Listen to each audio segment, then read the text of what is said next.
కావాలంటే 10 మంది సంతకాలు పెట్టాలి అనే ఉద్దేశంలో వాళ్ళు మాట్లాడడం జరిగింది. ఈ రోజు రాజాసింగ్ గారు ఇక్కడ అధ్యక్షుడు మల్లికార్జున గారు మీరు స్ట్రైట్ ఫార్వర్డ్ గా చెప్తే డిబేట్ ఇంకొంచెం మరికొంత ఆసక్తికరంగా మొత్తం చుట్టూ చెప్తున్నారు. మల్లికార్జున గారు దయచేసి మీరు క్వశ్చన్ వినండి, డైరెక్ట్ గా ఆన్సర్ చెప్పండి. 10 మంది సంతకాలు చేయడానికి ముందు ఒప్పుకున్నారు, కానీ తర్వాత వాళ్ళని బెదిరించారు. 3 మాత్రమే సంతకాలు చేశారు. అందుకనే నా దగ్గర నామినేషన్ పత్రాలు తీసుకోలేదని చెప్తున్నారు. బెదిరించింది ఎవరు? రాజాసింగ్ గారిని బెదిరించింది ఎవరని మీరు అనుకుంటున్నారు? సార్, ఒకటి అవన్నీ మీడియా యొక్క వదంతులే. ఒకటి రాణి రుద్రమదేవి గారు పేర్కొన్నట్లు ఒక రాష్ట్ర అధ్యక్షుడిగా పోటీ చేయాలంటే ఇప్పుడు ఎన్నికలకు సంబంధించి రిటర్నింగ్ అధికారి ఎండల లక్ష్మీనారాయణ గారు ఇక్కడ ఉన్నారు. అదేవిధంగా ఎంఎస్ఎంఈ మినిస్టర్ శోభా కరంద్లాజే గారు కూడా ఇక్కడికి రావడం జరిగింది.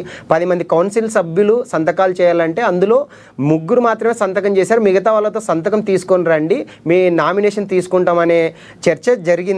సో తర్వాత ఏమైంది ఏంటనే కారణాలు పక్కన పెడితే, సో అతను అంటే రాజాసింగ్ గారు నామినేషన్ వేయలేకపోవడం జరిగింది. కేవలం ఒకే ఒక నామినేషన్ ఏబీవీపీ నుంచి వచ్చినటువంటి రామచంద్రరావు గారు, అదేవిధంగా బీజేపీ సీనియర్ నాయకులు అయినటువంటి రామచంద్రరావు గారు నామినేషన్ వేయడంతో ఏకగ్రీవంగా అక్కడ ఎన్నిక జరిగింది.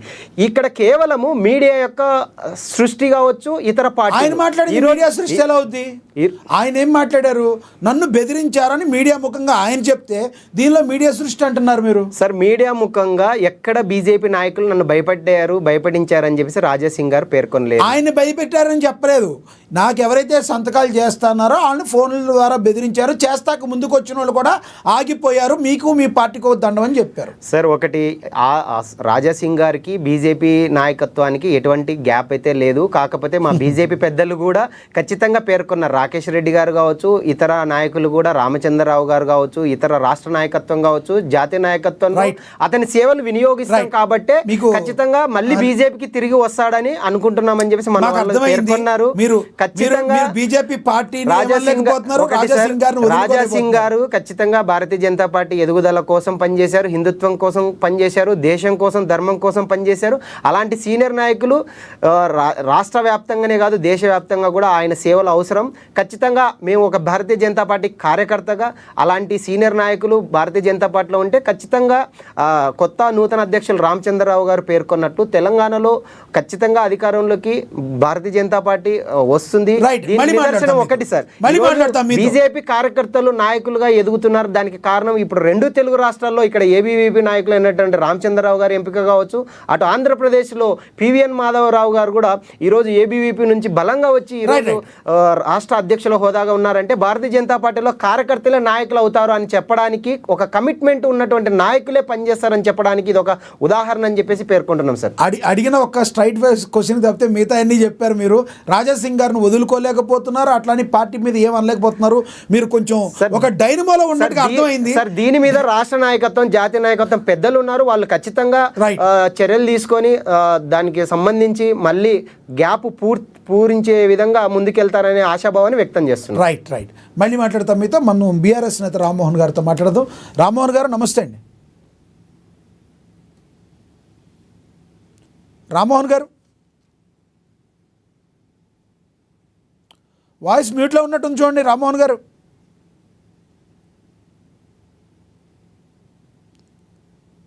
రామ్మోహన్ గారు నా వాయిస్ వినబడుతుందా?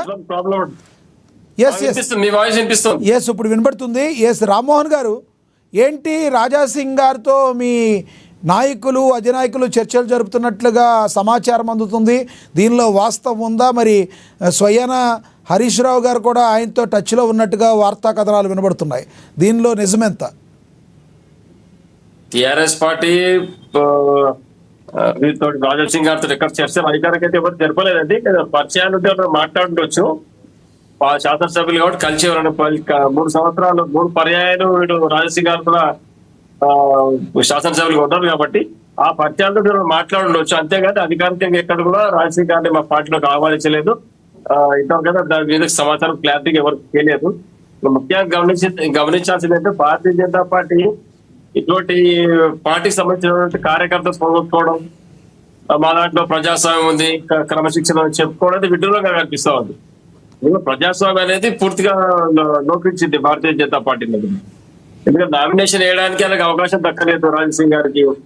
ఇంకా విచిత్రం ఏంటంటే ఆ విషయం క్లారిటీ రుద్రమ ఇస్తారు, రాణి రుద్రమ.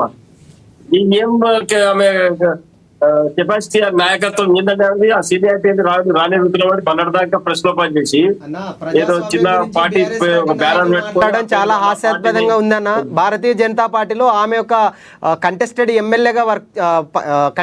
ఎమ్మెల్యేగా పోటీ చేశారు. ఆమె Bharatiya Janata party spoke person, Bharatiya Janata party యొక్క మహిళా నాయకురాలన్న. వినండి రైట్ రైట్ వినండి. పక్కన ప్రేమేందర్ రెడ్డి అన్నాడు, పార్టీ జనరల్ సెక్రటరీ, సీనియర్ కార్యకర్త, సీనియర్ నాయకుడు.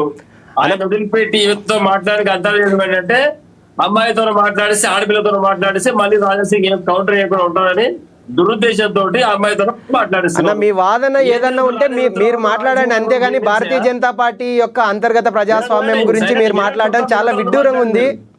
భారతీయ జనతా పార్టీ ప్రజాస్వామ్యంలో పనిచేస్తుంది. అదేవిధంగా నువ్వు ఆగు, ఒక నిమిషం ఆగు, మాట్లాడిన తర్వాత ఇది మొత్తం చెప్పండి. ప్రజాస్వామ్యం మీద పార్టీ లోపల పార్టీ ఎవరైతే జాతీయవాదంగా పనిచేస్తున్నారో వాళ్ళందరినీ పక్కకు దూరం పెట్టి కొత్త పార్టీ మీద తీసుకొచ్చి పార్టీని ఆగా పట్టిస్తున్నారు. అటువంటి సమయంలో కూడా భారతీయ జనతా పార్టీ ఇక్కడ మేము బీఆర్ఎస్ కాంగ్రెస్ ఒకటని మాట్లాడుతున్నారు. ఇంకా పెద్ద విచిత్రం అన్న, మీరు మీ బీఆర్ఎస్ పార్టీ గురించి మాట్లాడుకోండి, అంతేగాని చెప్తా ఉన్నాం. జాతీయ